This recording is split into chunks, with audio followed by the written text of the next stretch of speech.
عاشقان غوث اعظم، گدایان اولیاء امت، وفاداران مسلک اعلی حضرت، عید قربان کے اس موقع سعید پر آپ کا یہ خادم عبدالرحمن خان قادری بریلوی چند مسائل قربانی کے ساتھ حاضر ہے۔ توجہ سے سماعت فرمائیے اور خدائے پاک کی توفیق سے عمل کرنے کی بھرپور سعی کیجیے۔ قربانی کے یہ مسائل ضروریہ ہر ایک کو سننا، سیکھنا اور عمل کرنا چاہیے، اور اگر پھر بھی کوئی پوشیدگی ہو، کوئی مسئلہ واضح نہ ہو، کوئی بات سمجھ نہ ہو تو پوچھنے میں شرم و عار نہ کریں، بہار شریعت جیسی کتابوں سے رجوع کریں یا اپنے علماء اور اپنے اماموں سے پوچھیں۔ پوچھنے میں شرم نہ کریں۔ گناہ سے تبھی بچیں گے جب آپ کتابوں کا مطالعہ کریں گے، علماء سے رابطہ رکھیں گے اور مسائل دینیہ پر عمل کریں گے۔ یاد رہے، قربانی ایک مالی عبادت ہے جو غنی یعنی مالک نصاب پر واجب ہے۔ مسلمان مقیم، مالک نصاب اور آزاد پر قربانی واجب ہے۔ کچھ لوگ یہ سمجھتے ہیں کہ زندگی میں ایک بار قربانی ہم نے اپنی جانب سے کر دی، بس کافی ہو گیا۔ یہ سوچ غلط ہے۔ ہر سال قربانی واجب ہے اگر ہر سال آپ مالک نصاب ہیں، اور زکوٰۃ کے لیے تو مال پر ہولان ہول یعنی ایک سال گزر جانا ضروری ہے۔ قربانی کا مسئلہ اس سے مختلف ہے۔ قربانی کے لیے ایسا نہیں کہ مال پر ایک سال گزرے۔ آپ اگر ایام قربانی میں مالک نصاب ہو گئے، 52.5 تولے چاندی کی جتنی قیمت ہے، مثال کے طور پر 10,000 ہے، 10,000 ہی نہ سمجھ لیجئے گا، میں مثال دے رہا ہوں، کم و بیش 10,000 اگر 52.5 تولے چاندی کی قیمت ہے تو اس 10,000 کے مالک اگر آپ ہو گئے ایام قربانی میں، حاجت اصلیہ کے علاوہ رہنے کے مکان، پہننے کے کپڑے، سواری کے جانور اور سواریاں، پڑھنے کی کتابیں، یہ ضروری چیزیں حاجت اصلیہ ہیں۔ ان کے علاوہ اگر آپ 10,000 روپے کے، اگر 10,000 روپے نصاب کو پہنچتے ہوں، آپ مالک ہو گئے ہیں تو آپ پر قربانی واجب ہے۔ صحیح طریقے سے اس مسئلے کو سمجھیے اور سمجھائیے، اپنے گھر والوں کو، اپنے احباب کو ضرور سمجھائیے، اور نہ سمجھے ہوں تو بہار شریعت کا مطالعہ کیجئے، اپنے امام صاحب سے پوچھئے، یہ ضروری ہے۔ تو ہر سال آپ مالک نصاب ہیں، ہر سال آپ پر قربانی واجب۔ جس طرح مرد پر قربانی واجب ہے ویسے ہی عورت پر بھی واجب۔ کچھ لوگ یہ بھی کرتے ہیں کہ اپنی قربانی نہیں کرتے، اپنے والد مرحوم کی طرف سے کر دیتے ہیں یا اپنے شیخ طریقت کی طرف سے۔ واجب آپ پر ہے اور آپ شیخ طریقت کی طرف سے قربانی کر رہے ہیں، یہ آپ غلط کر رہے ہیں۔ واجب آپ پر ہے، آپ کو کرنا ہے، اگر آپ نہیں کریں گے تو ثواب نہیں بلکہ گناہ ہوگا۔ شیخ طریقت کی طرف سے آپ قربانی ضرور کریں، والد مرحوم اور والدہ مرحومہ کی طرف سے ضرور کریں، جن سے آپ کو محبت ہے ان کی طرف سے ضرور کریں قربانی۔ لیکن یاد رہے کہ آپ پر اگر قربانی واجب ہے تو آپ اپنی قربانی ترک نہ کریں، ورنہ گناہگار ہوں گے۔ ٹھیک طریقے سے ان مسائل دینیہ کو سمجھیے اور ان پر عمل بھی کیجئے۔ اگر آپ نہ سمجھ پاتے ہوں تو اپنے عالم سے، اپنے امام سے سمجھیے، یہ ضروری ہے۔ 10ویں ذی الحجہ کی صبح صادق سے 12ویں کے غروب آفتاب تک قربانی کا وقت ہے، 3 دن اور 2 راتیں، لیکن 10ویں سب میں افضل ہے، اس کے بعد 11ویں اور اس کے بعد 12ویں۔ یاد رہے، اور یہ بھی یاد رہے کہ بڑے جانور کی عمر 2 سال سے زیادہ ہونا چاہیے، اور اونٹ کی عمر 5 سال سے زیادہ ہونا چاہیے۔ بکری اور بکرے کی عمر 1 سال کامل کی ہونا چاہیے۔ اگر اس سے کم ہیں تو قربانی نہیں ہوگی، یاد رکھنا۔ شہر میں اگر قربانی کی جائے، آپ شہر میں رہتے ہیں اور شہر میں قربانی کی جائے تو یہ ضروری ہے کہ نماز عید کے بعد ہونا چاہیے، کیونکہ اہل شہر پر نماز عید واجب ہے، نماز عید کے بعد قربانی ہوگی، اور دیہات میں چونکہ نماز عید نہیں ہے اس لیے صبح صادق سے ہی قربانی ہو سکتی ہے۔ قربانی کے وقت میں جو ابھی آپ کو بتائے گئے قربانی کے ایام اور قربانی کی راتیں، ان میں قربانی ہی کرنا لازم ہے اگر آپ مالک نصاب ہیں۔ آپ نے قربانی نہیں کی بلکہ قربانی کی جو قیمت ہے یا اتنی ہی قیمت کا جانور آپ نے خریدا اور اسے صدقہ کر دیا، یا اتنی قیمت آپ نے فقیروں میں تقسیم کر دی، تو اس طرح واجب ادا نہ ہوگا، بلکہ ایام قربانی میں آپ کو قربانی ہی کرنا ہوگی۔ اللہ رب العزت کو ایام قربانی میں قربانی کرنے سے یعنی خون بہانے سے زیادہ محبوب کوئی دوسرا عمل نہیں۔ قربانی کے دن اگر گزر گئے تو قربانی فوت ہو گئی، اب اس کے بعد نہیں ہو سکتی۔ لہذا اگر کوئی جانور قربانی کے لیے خرید رکھا ہے تو اس کو صدقہ کر دے، اور اگر نہیں خریدا ہے اور قربانی آپ پر واجب تھی آپ نے نہیں کی تو ایک بکری کی قیمت صدقہ کرو۔ یاد رہے ان مسائل دینیہ کو اچھی طریقے سے آپ سمجھیے، سمجھ نہ پائیں بار بار سنیے اس آڈیو کو اور سمجھنے کی کوشش کیجئے، اور زیادہ سے زیادہ اپنے احباب کو بھی سمجھائیے، سنائیے، بتائیے۔ بڑے جانور میں بھینس وغیرہ میں 7 شریک ہو سکتے ہیں، 8 شریک ہوں گے تو قربانی نہیں ہوگی کسی کی طرف سے بھی۔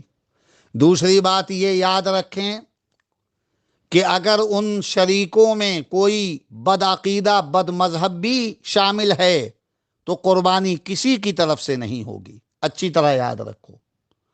اور ایک بات یہ بھی ذہن نشین رہے کہ اگر آپ کے کفار و مشرکین سے تعلقات ہیں تو قربانی کا گوشت اپنے تعلقات کی بنا پر کفار و مشرکین کو دینا جائز نہیں، نہ کچا نہ پکا ہوا۔ اگر بڑے جانور میں 7 شریک ہیں تو سب کی قیمت، سب کی رقم، سب کا حصہ برابر ہونا چاہیے۔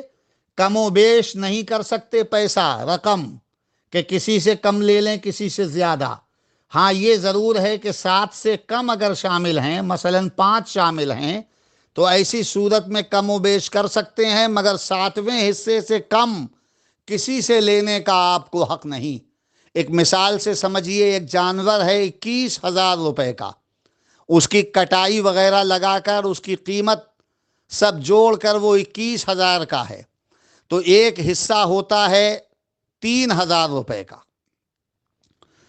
آپ 7 شامل نہیں ہیں بلکہ 5 شامل ہیں، 7واں حصہ 3,000 روپے ہوتا ہے اور شامل اس میں 5 ہیں، تو آپ 3,000 سے کم بھی کسی شریک سے لے سکتے، تو آپ جو ہیں کسی سے کم بھی لے سکتے ہیں لیکن 3,000 سے کم نہیں لے سکتے، کیونکہ 7واں حصہ 3,000 روپے ہے اور 7ویں حصے سے کم لینے کا آپ کو حق نہیں۔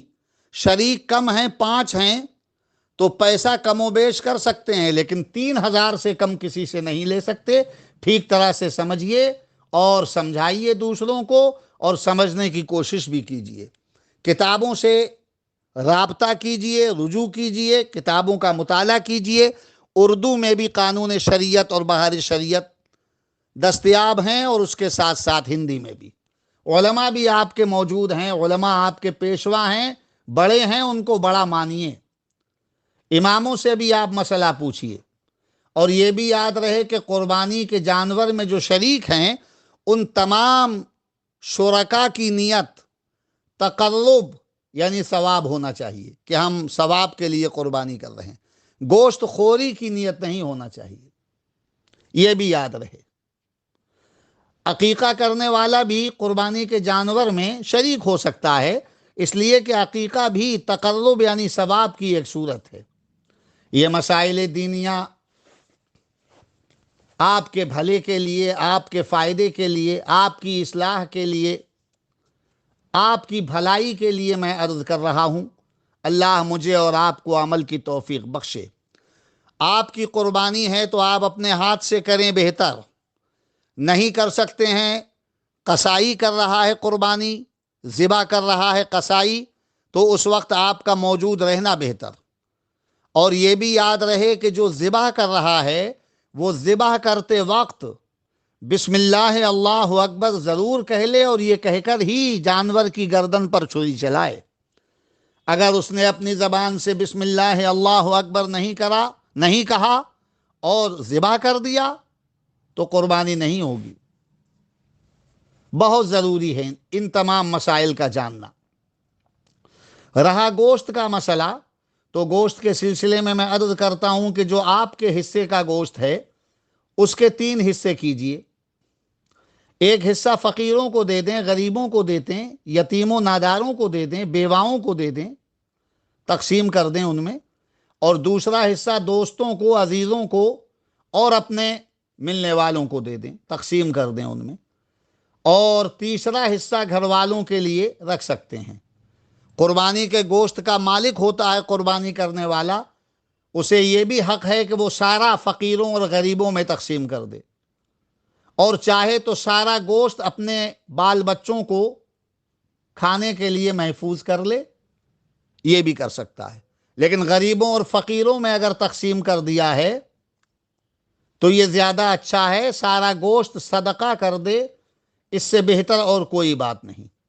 اگر کسی مرحوم کی طرف سے قربانی کرتے ہیں، جیسے آپ کے والد دنیا سے چلے گئے، یا شیخ طریقت یا سیدنا سرکار غوث اعظم کی طرف سے آپ قربانی کر رہے ہیں، وہ تمام اولیاء کرام میں سب سے افضل ہیں، ان کی طرف سے قربانی کیجئے، اللہ آپ کو توفیق دے۔ تو وہ گوشت بھی کھا سکتے ہیں، غریبوں فقیروں میں تقسیم بھی کر سکتے ہیں، دوستوں اور عزیزوں میں بانٹ بھی سکتے ہیں۔ ہاں یہ ضرور ہے کہ اگر کسی شخص نے وصیت کی تھی مرنے سے پہلے کہ میری طرف سے قربانی کر دینا، تو اس کی طرف سے اگر اس کی وصیت کی بنا پر آپ قربانی کر رہے ہیں تو وہ گوشت نہ آپ کھا سکتے ہیں، نہ کوئی دوسرا آپ کا دوست کھا سکتا ہے۔ وہ گوشت سارا کا سارا غربا اور فقراء میں تقسیم ہونا چاہیے۔ یاد رہے، ان مسائل دینیہ کو سمجھیے۔ قربانی کا گوشت پہلے کھائے، قربانی کے دن اگر 10 تاریخ کو قربانی کر رہے ہیں تو سب سے پہلے قربانی کرنے والا قربانی کا گوشت کھائے، یہ مستحب ہے، یہ ضروری نہیں ہے۔ اگر اس نے سب سے پہلے قربانی کا گوشت نہ کھا کر کوئی اور چیز کھا لی ہے تو کوئی گناہ نہیں، لیکن مستحب اور بہتر یہ ہے کہ وہ پہلے قربانی کا گوشت کھائے۔ یاد رہے، قربانی کی کھال بیچ کر آپ دے سکتے ہیں غریبوں کو بھی، مدرسوں کو بھی، طلبہ کو بھی اور مسجدوں کو بھی۔ امام صاحب کو بھی دے سکتے ہیں اس کا پیسہ، لیکن وہ امام صاحب کو جو قربانی کی کھال کا پیسہ دیا ہے وہ ان کے مشاہرے میں یعنی تنخواہ میں محسوب نہیں ہونا چاہیے، تنخواہ میں نہیں جڑنا چاہیے۔ یاد رکھنا، مدرسے میں بہت لوگ کھال دیتے ہیں اور مسجدوں کے لیے بھی لوگ قربانی کی کھال دیتے ہیں، تو اس میں کوئی قباحت نہیں، دے سکتے ہیں، یہ جائز ہے۔ یہ مسائل دینیہ ہیں، ان کو اچھی طریقے سے سمجھیے۔ ابھی میں نے آپ کو بڑے جانور کی عمر بھی بتا دی اور چھوٹے جانور یعنی بکری اور بکرے کی عمر بھی بتا دی۔ ساتھ ساتھ یہ بھی یاد رکھو کہ قربانی کا جانور موٹا، تازہ، خوبصورت اور عمدہ اچھا ہونا چاہیے، عیبی نہیں ہونا چاہیے۔ اگر تھوڑا سا عیب ہو اس میں چل پھر سکتا ہے، مگر کچھ لنگڑا پن ہے لیکن بلا تکلف چل رہا ہے، تھوڑا سا عیب ہے تو قربانی ہو جائے گی مگر مکروہ ہوگی، اور اگر عیب زیادہ ہے تو قربانی ہوگی ہی نہیں۔ منڈا جس کے سر پہ سینگ نہیں، پیدائشی منڈا ہے، وہ پیدا ہوا منڈا اور سینگ اس کے سر پر نہیں آئے تو اس کی قربانی جائز ہے۔ لیکن اگر سینگ تھے اور وہ ٹوٹ گئے، اور ٹوٹنے کے بعد گودا نظر آنے لگا صاف صاف، تو اس کی قربانی جائز نہیں۔ اور گودے سے کم اگر سینگ ٹوٹا ہے، ایک سینگ ٹوٹا اور وہ بھی گودے سے کم ٹوٹا، تو اس کی قربانی جائز ہے۔ اندھے کی قربانی نہیں، لنگڑا جو چل پھر نہ سکے اس کی قربانی نہیں، کانے کی قربانی نہیں، بہت دبلا چلنے پھرنے سے معذور اس کی قربانی نہیں، کان کٹا ہوا ہے تہائی سے زیادہ، آدھا کٹا ہوا ہے یا آدھے سے زیادہ، دم کٹی ہوئی ہے اس کی تہائی سے زیادہ، بغیر دانت کا ہے وہ، تھن کٹا ہوا ہے اس کا، یا تھن سوکھا ہوا ہے، ایک سوکھا ہو تو کوئی بات نہیں چار میں سے، ناک اس کی کٹی ہے، پیدائشی بغیر کان کا ہے، خنثی ہے جس کے زنانی اور مردانی دونوں نشانیاں ہیں، یا وہ جلالہ ہے کہ غلیظ چیزیں کھاتا ہے، گندی چیزیں لیٹرین وغیرہ، تو ایسے جانوروں کی قربانی جائز نہیں ہے۔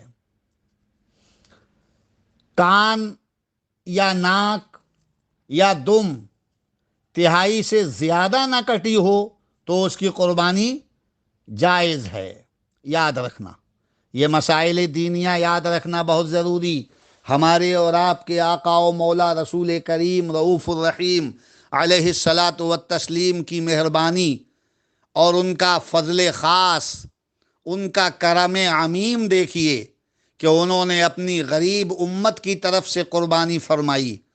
ہمیں اللہ توفیق دے کہ ہم اپنے رسول پاک صلی اللہ تعالی علیہ وسلم کی جانب سے قربانی کریں، یہ بڑی خوش قسمتی کی بات ہے۔ وہ ہماری قربانی کے محتاج نہیں، ہم ان کے نام سے قربانی کر کے اپنے آپ کو ثواب میں داخل کریں گے، اجر پائیں گے، اللہ کی رضا کے حقدار ہوں گے۔ اللہ رب العزت ہمیں کار خیر کی توفیق بخشے اور صحیح طور پر قربانی کرنے اور مسائل دینیہ پر عمل کرنے کی توفیق رفیق عطا فرمائے۔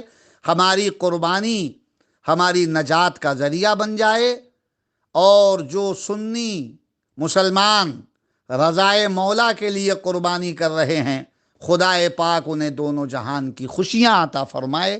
آمین یا رب العالمین۔